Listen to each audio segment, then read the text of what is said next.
HELM. I am your beautiful, motivated, intelligent, future college grad hostess with the mostest. That was a lot. That was a lot to put into one.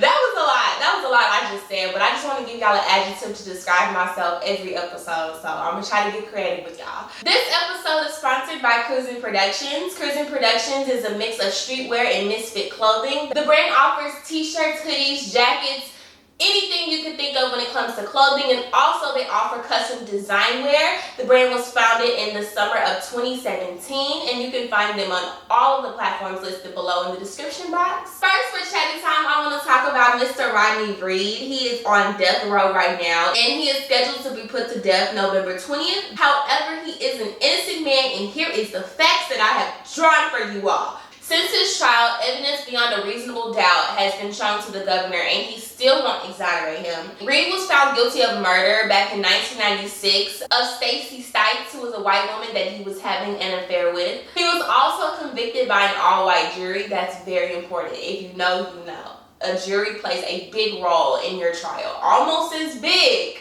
as the judge.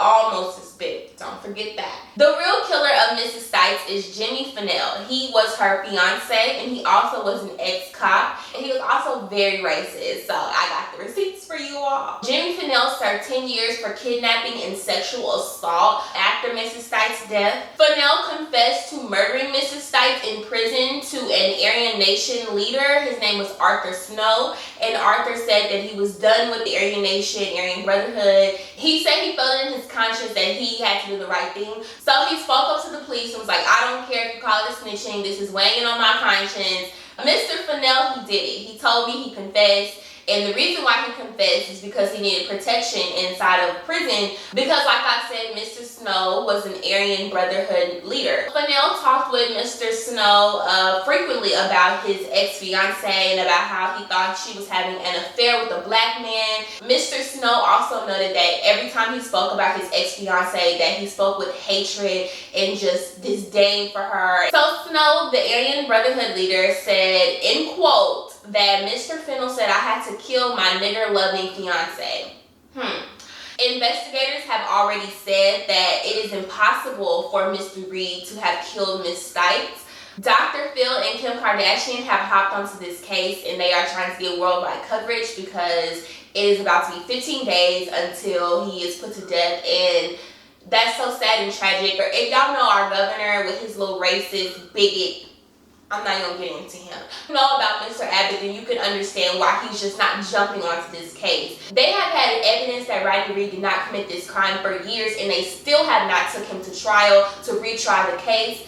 There have been 2 police investigators that have died trying to prove Mr. Rodney Reed's innocence in the process. This is a cover-up from the government. I do not support the death penalty. I believe that no one is God, so no one can tell another human being when they can leave this earth. That is just my opinion.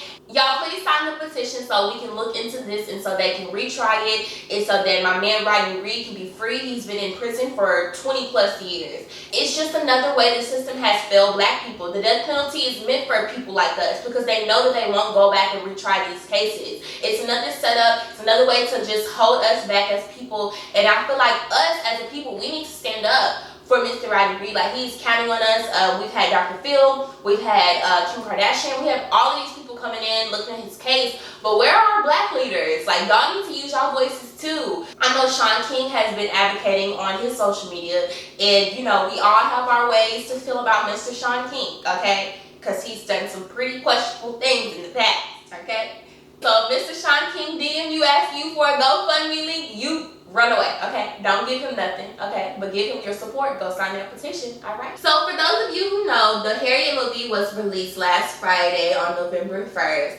And I've been seeing a lot of mixed reviews and backlash of the movie on social media, and I heard this lady by the name of Erica Lachey, and she did a video explaining the Harriett movie and why we as black people should not go see it. And I wanted to share it with you all because it was a great perspective and it put a lot of things into perspective for me. So let's watch it real quick. I said a couple weeks ago on Twitter that I didn't want to see any more slave movies. It's not just the fact that because of out of the extensive history that the original people have slavery always seems to be the focus. It seems like there's such a blatant monetization of black suffering. Apparently killing and brutalizing black people is a very lucrative industry. That's not even the most bothersome thing to me. What bothers me the most is the consistent rewriting of our historical narratives. In this new Harriett movie, the majority of the main characters didn't even exist. Marie, Harriet's friend, made up. Get this, the main villain in this story, the black male bounty hunter that makes it his life's mission to capture Harriett, is made up. I'm sorry, but this blatant agenda to vilify black men, to make out black men to be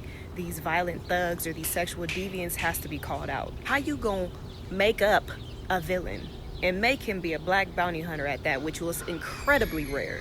This is the reason why it's imperative that we learn our own history, that we don't get our history from the media, from movies, or from what people are telling us. We have to research and know for ourselves. I won't be saying it. I'm sorry. I won't be saying it. And I love my good sis Cynthia. Cynthia Arvio, oh my God, beautiful voice. Beautiful voice. When I get to a bigger platform, I definitely want her to come sing on the show. But I will not be supporting the movie, Cynthia. I'm sorry, boo. You're beautiful. Love you. And everything she said was just spot on. Also, what she said about us teaching our own history. We need to be teaching our children their history so they know. I feel like it's been a gap. Especially with my generation and the generation before me, on teaching history and the importance. I feel like if we knew our history and if we knew and took more pride into our history, we wouldn't be acting the way we do in public, and we would have much more pride in being black. Yeah, my generation, we love being black because it's cool, but we don't appreciate being black because if we did, I feel like we would act a certain way, we would move differently. And I love when my generation says, you are not our ancestors, you are right, because our ancestors was ready to fight. Because we've been mistreated. Us, we're scary. Our generation is very, very scary. I don't know what we're scared of, but we're very scary. If y'all won't tell Sister Harriet Tubman's story, please make sure it's the truth, okay? Because Marriott and the Black Bounty Hunter and all this other fictional stuff that y'all doing for Hollywood's sake and for your pocket's sake. So everyone join me in saying bye to the Harriet movie, okay? Bye. Today for the HELM show, I have Ghostboy JC. How you doing today? I'm doing alright. Man. That's good. So let's start off. Where are you from? I'm from Maryland, actually. I'm from Maryland, but I actually do claim Austin because I moved to Austin in about middle school, and that's where I started doing my music and getting everything off the ground. So when did you decide that you wanted a career in rapping? I actually always knew I wanted to make music. Like, as a young kid, I was always watching music videos, always singing every single song on the radio. I was always in a mix of music. My dad loved music, my mom loved music, so like, I kind of already knew that I wanted to do music. It was just the act of like putting it on paper and starting writing and all that stuff, you know. Did your parents do music or anything? Did they have any influence in that? My mom, she actually sung in church. My dad, he didn't really do music, but he was kind of like, he just like really like messed with it. Like, he had all the new albums, he had bought me all the new albums and stuff. But like, my mom, she actually sung in church, but yeah, that's it though. Why you don't do gospel rap? I'm just you know, I didn't sing. I sung in church too though. I sung in church too when I was younger. They say all the real people used to sing in church and I had the choir. You're releasing Target on Me Too. So does the album have a meaning behind the name? Yes, it actually does. When I came up with the Target on Me series, I have Target on Me 1, which released last November. When I created that, I was actually in jail for some stuff I ain't had no business doing. But when I was in jail, I came up with that concept because of the fact that like I just felt like everyone had a target on me, whether it be like the police, the law enforcement, whether it be like people out to get me because they feel like I'm doing better than them, or like just stuff like that. I just felt like it was just a target on me, like people was just out to get me at the time. So like that's how I came up with that concept. What did you feel that you did differently while making Target on Me 2 than making Target on Me the first one? With Target on Me 1, I feel like I was just kind of like just rapping without a purpose, you know what I'm saying? But like when I made Target on Me 2, I actually got like a little bit deeper than that, and I'm actually adding more elements to my music, like more of singing and mixing it with the rapping and talking about more like I have more substance in my music as far as Target on Me 2. Okay, and so how did you come to find that you needed more substance in your music, or like your purpose? Where did you come to find that? I felt like I would have talks with my friends, and like I'll let them listen to my music. They'll like it, but it wasn't hitting them, you know what I'm saying? It wasn't hitting them, and I just felt like I needed to catch somebody, and one way to catch somebody is like giving them a story they can relate to, giving them something they can feel. So like that's kind of what I did with Target on Me too. So you say you would be like it's more personal for you, this album, more so than Target on Me 1? Yes, definitely. Definitely. So what can we expect from this project that we haven't seen from you before? You're gonna get R&B JC. I'm gonna be singing a lot more, and I'm not talking about that auto-tune singing. I'm gonna be really singing on that mug. Oh, I want to hear that. Yeah, I'm gonna be really singing on that mug. You're gonna catch more, a whole lot more lyrical content, a whole lot. Man, it's just gonna be big. You just gotta listen to it on Friday. Okay, and you said it releases on Friday? Yes. What platforms? It's gonna be on all platforms: Apple Music, Spotify, Google Play. I'm still deciding whether I want to drop it on SoundCloud or not, but we gonna see. We gonna see come today. It's gonna be on YouTube. Dropping a video Wednesday. It's probably gonna be the video already gonna be out when it's coming out. But y'all still gotta stream it though. Y'all still gotta go stream it. I'll link it under below. What experience in your life that without it you wouldn't be the person that you are today? As far as like a music experience? Yes, because I mean music and your personal life kind of like coincide with one another. So yeah. Okay. Experience. One thing that really like I say like two things really got to me. One thing that really got to me though is when I was younger. I would always be rapping and stuff, and like I remember like my uncle. I used to live in a house with like 7 people in one apartment. It used to be some crazy stuff. I ain't gonna lie, but look, like I would always be watching the music and singing the words. And like one time, my uncle asked me, he was like, "What you want to be when you grow up?" And I was like, "I want to be a rapper." And then after, like around everybody else, he was kind of just like, "That's good," you know what I'm saying? Just trying to make me feel good. Then he brought me into a room. And then he told me, this is my favorite uncle though, I don't have no ill will towards him. But he brought me into a room and he was like, man, you gotta think of something else you wanna be when you grow up, cause rappers don't really make it.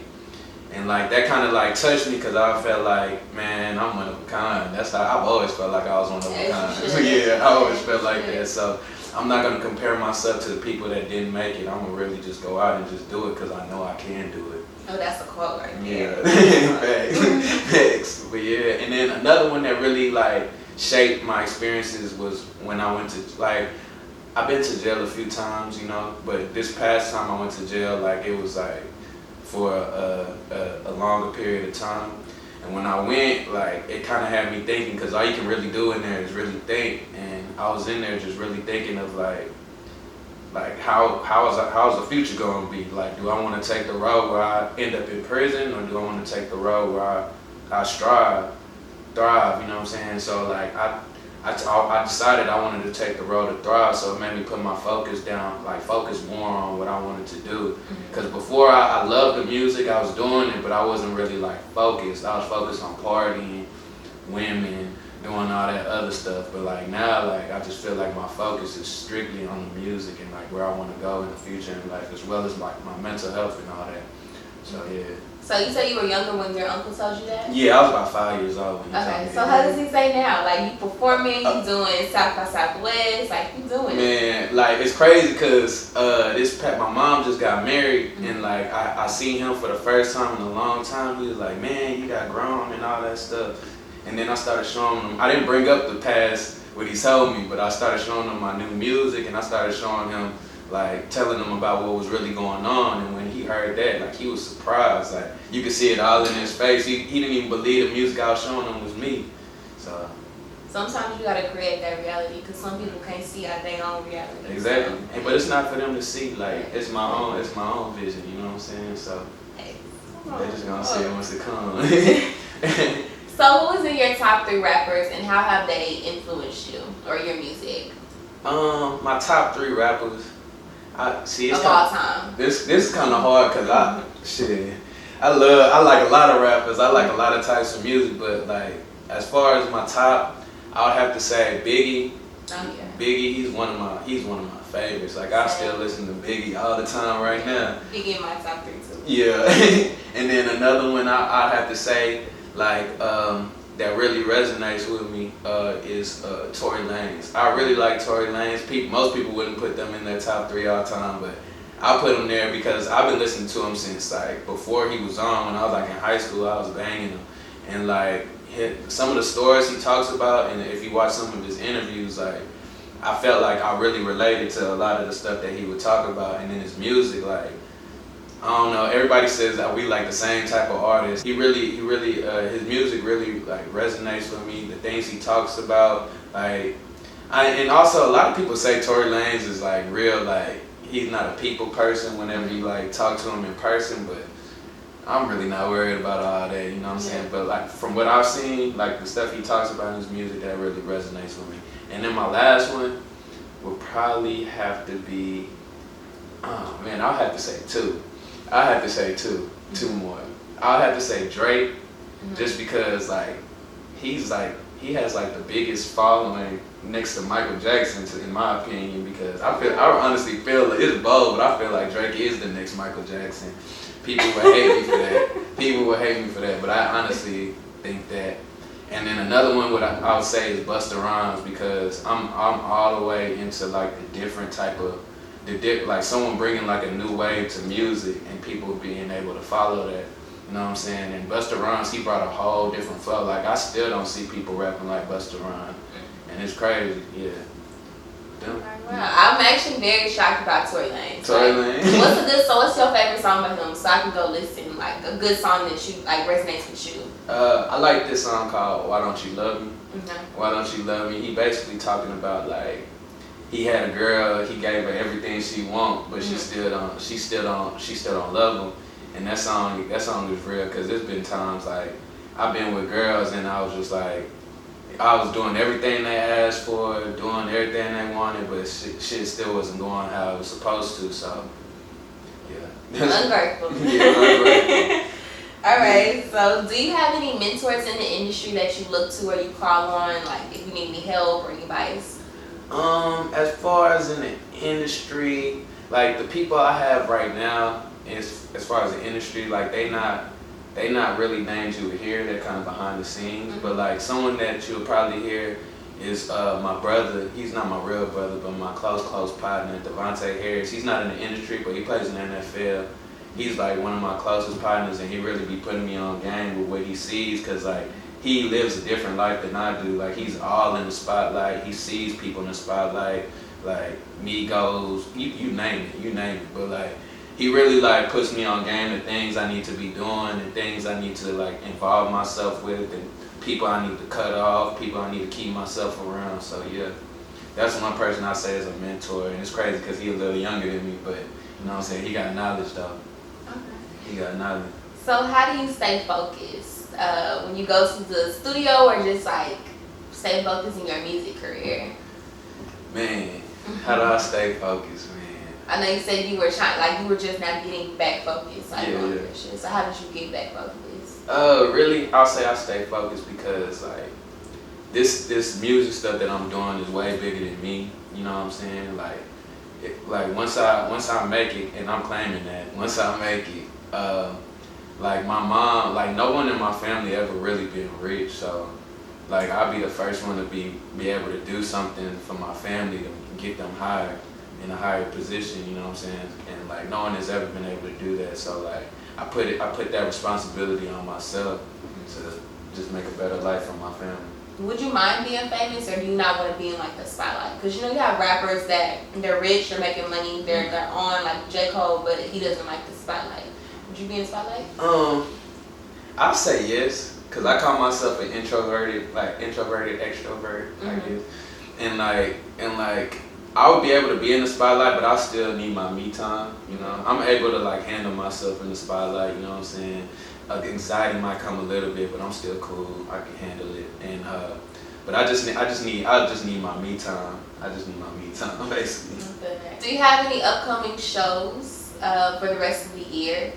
We waiting on Target on Me 2 to really just start booking, cause like Target on Me 2 will be my first project in about a year. Like people still listening, but like I'd rather like perform on more newer songs at these shows. So like we waiting on the bookings right now. But I do have a release party on November the 16th.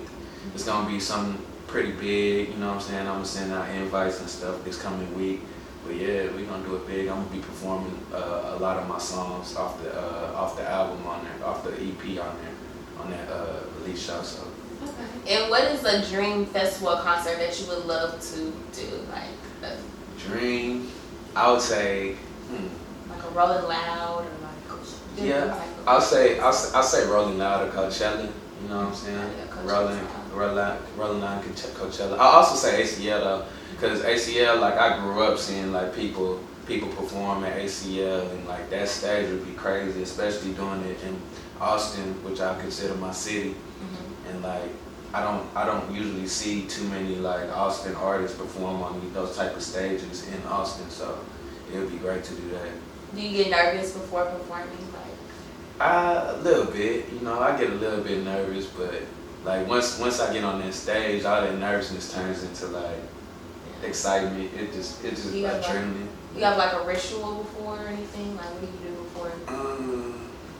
A ritual, I always bring my headphones to my shows, and I'll rap my set probably like three times through before I get on stage. But other than that, it's straight off the energy, like whatever happens, happens. I don't never plan it out. I don't do nothing. That just happens. Where do you see yourself in the industry once you make it? I actually want to go mainstream. Like a lot of people don't want to go mainstream, but I want to go mainstream and like be able to like once my music career is done, like I want to be able to be in that mentor position to help other younger artists that were just like me that didn't have no help and they just doing it on their own, and like I would like to help them and give them like steps to get to where they need to be, especially if they got some real talent, because that real talent needs to be exposed. So. Okay. So you have a pretty big following in Austin right now. Do you already get treated like a celebrity pretty much in your city? Like yeah. Okay. A lot by females, Groupies. but a lot of dudes, you know, they be salty, you know what I'm saying? But it is what it is. But like, yeah, a lot by females, especially when I go to 6th Street. But like, I don't fall into none of that. I don't fall into none of that. Okay. So what's your favorite quote that you've ever heard? Like, what is something that you live by, your mantra? Ooh, that's a hard one. My favorite quote, I'd have to say, I wouldn't say like I have a quote that I live by, but I'll say like I live by like I live by like manifesting a lot of stuff, like a lot of stuff that's happening to me right now. Like I've like not necessarily dreamed it, but I've seen it. You know what I'm saying? I've seen it and everything. Like before I even knew what manifesting was, I was manifesting stuff. So like that's something like I really live by is manifestation and meditation. Yeah. So where can we follow you on? Like what platforms are you on and what's your name on there? I'm on Twitter, Instagram, SoundCloud, Apple Music, Spotify. All of it is Ghostboy JC with a money sign for the S. Ghostboy JC. Yup. That's where I'm at. So Target on Me 2 drops this Friday. Yeah, November 8th. The same day this episode drops. So y'all go stream Target on Me 2. It'll be available on Apple Music, Spotify, Google Play, Amazon, everywhere. SoundCloud, everywhere. Just search my name, you're gonna find me. And then we also have a video release on Wednesday, correct? Wednesday, But yeah. it'll already be out by this episode. Yeah. So y'all still go stream it. Yeah. So that's all for this interview. I want to thank you for coming on the show. Thank you. Finally got you on. Yeah. Y'all been trying to get him on since like the first episode, really. But it's all good. Yeah. Everything happens for a reason. A lot of trials and tribulations, but it's the right time. We here with it. Album dropping Friday, that's perfect time, yeah. Perfect time. All right, and that's a wrap.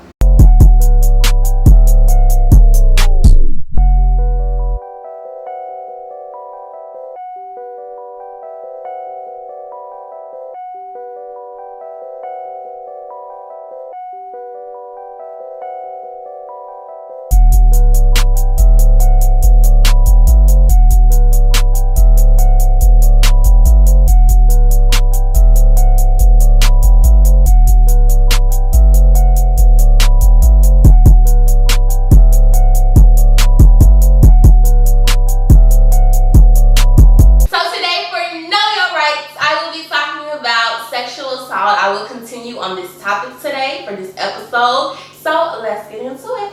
8 out of 10 sexual assaults are committed by someone the victim knows, which is called acquaintance rape. In other instances, which is stranger rape, The victim may not know the perpetrator. So there's 3 types of stranger rapes. There's the blitz sexual assault, when a perpetrator quickly and brutally assaults the victim with no prior contact.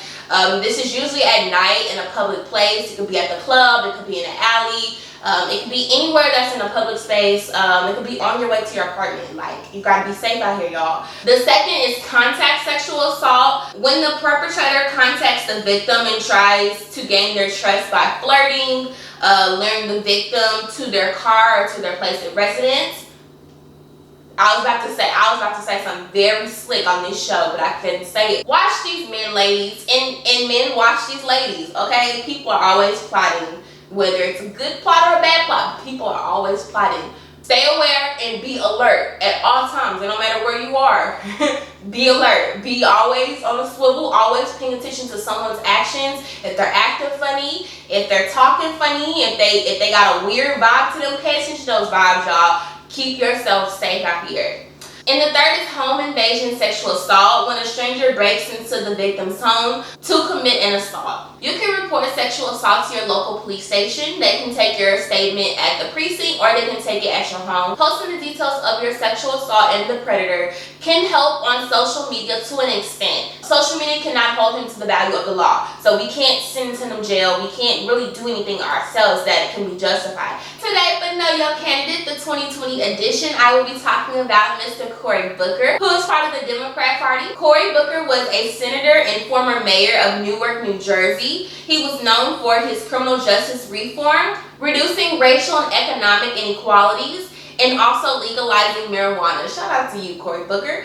Policies include Medicare for All plan, Green New Deal, tuition-free community college, RISE credit, a massive expansion for the earned income tax credit, raise minimum wage to $15 an hour, pass the Paycheck Fairness Act and hold businesses and employers responsible for pay discrimination. He plans to ban fracking, ban assault weapons, and implement universal paid family and medical leave.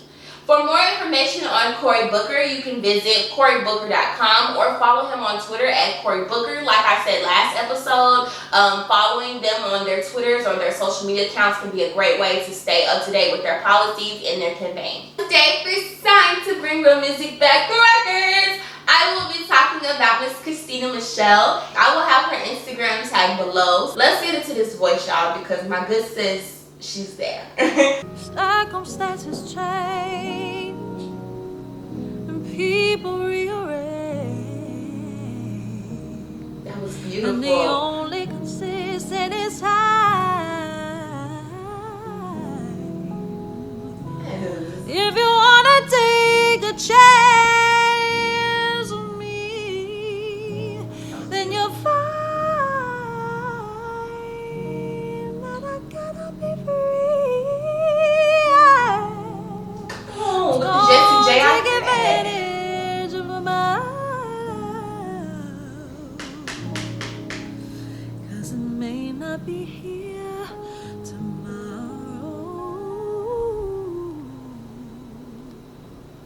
Girl.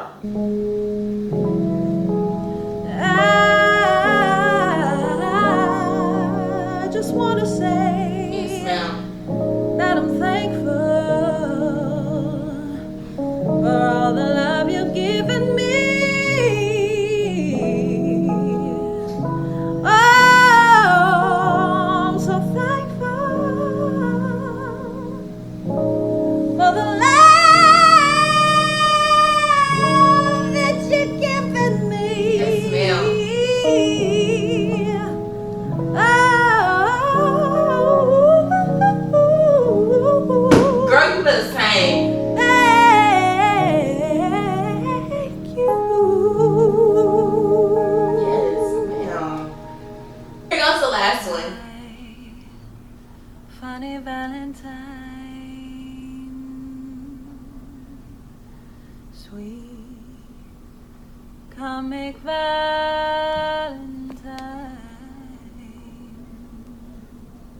Beautiful. Like, her voice is so make beautiful. me smile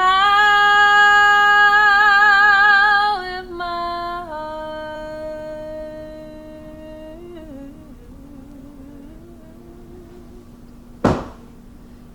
looks I let go, unphotographable, yet you're my favorite work of art.